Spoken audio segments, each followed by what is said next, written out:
শেষ হলো multimedia journalist cricket টুর্নামেন্টের দ্বিতীয় আসর।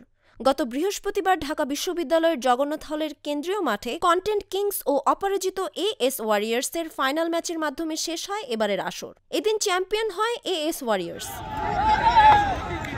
মাল্টিমিডিয়া জার্নালিস্ট ক্রিকেট লিগ 2024-এর ফাইনাল ম্যাচে প্রধান অতিথি হিসেবে উপস্থিত ছিলেন বাংলা ভিশন টেলিভিশনের ব্যবস্থাপনা পরিচালক ইঞ্জিনিয়ার ইশরাক হোসেন। এ সময় সাংবাদিকের সঙ্গে ব্যাট হাতে ক্রিকেট খেলেন এই বিএনপি নেতা।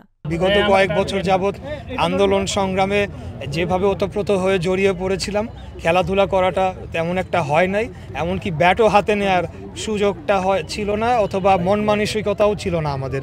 তো এই মুক্ত আকাশের নিচে কোনো টেনশন ছাড়া, কোনো ধরনের মানসিক কোনো বিড়ম্বনা ছাড়া যে আজকে আমরা এখানে সকলে মিলে এখানে খেলতে পেরেছি, সেটার জন্য আমার অত্যন্ত ভালো লাগছে এবং আমি ফিল করছি যে আমি আবার বাংলাদেশের একজন নাগরিক হিসেবে যে আমার মর্যাদা, সেটা আমি ফিরে পেয়েছি। এরকম আয়োজনে ভ্রাতৃত্ববোধ যেমন বাড়বে, তেমনি শারীরিক ও মানসিকভাবে গুরুত্বপূর্ণ প্রভাব রাখবে বলে মন্তব্য করেন খেলোয়াড়রা। মাল্টিমিডিয়া জার্নালিস্ট ক্রিকেট টুর্নামেন্ট, এই টুর্নামেন্টে আসলে খেলতে পেরে নিজেকে খুব গর্ববোধ মনে হচ্ছে।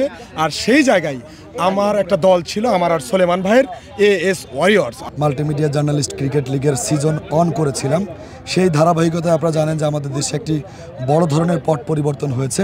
সো সেই পট পরিবর্তনে আমাদের যারা মাল্টিমিডিয়াতে কর্মরত সাংবাদিক, গণমাধ্যম কর্মী রয়েছে, তারা ব্যাপক ভূমিকা রেখেছে এই পট পরিবর্তনে। গত বছর মাল্টিমিডিয়া সাংবাদিকদের নিয়ে যাত্রা শুরু হয় এই প্রতিযোগিতার। ফাইনাল সহ প্রতিটি ম্যাচ ঢাকা বিশ্ববিদ্যালয়ের জগন্নাথ হলের ক্রিকেট গ্রাউন্ডে অনুষ্ঠিত হয়। দুই গ্রুপে বিভক্ত হয়ে এবারের আসরে অংশ নিয়েছে মোট 8টি দল। 2 দিনের রাউন্ড টেবিল খেলার মাধ্যমে পয়েন্ট টেবিলের শীর্ষে থাকা 4 দল খেলে সেমিফাইনাল। বৃহস্পতিবার ফাইনালের মধ্য দিয়ে পর্দা নামে এবারের আসরে।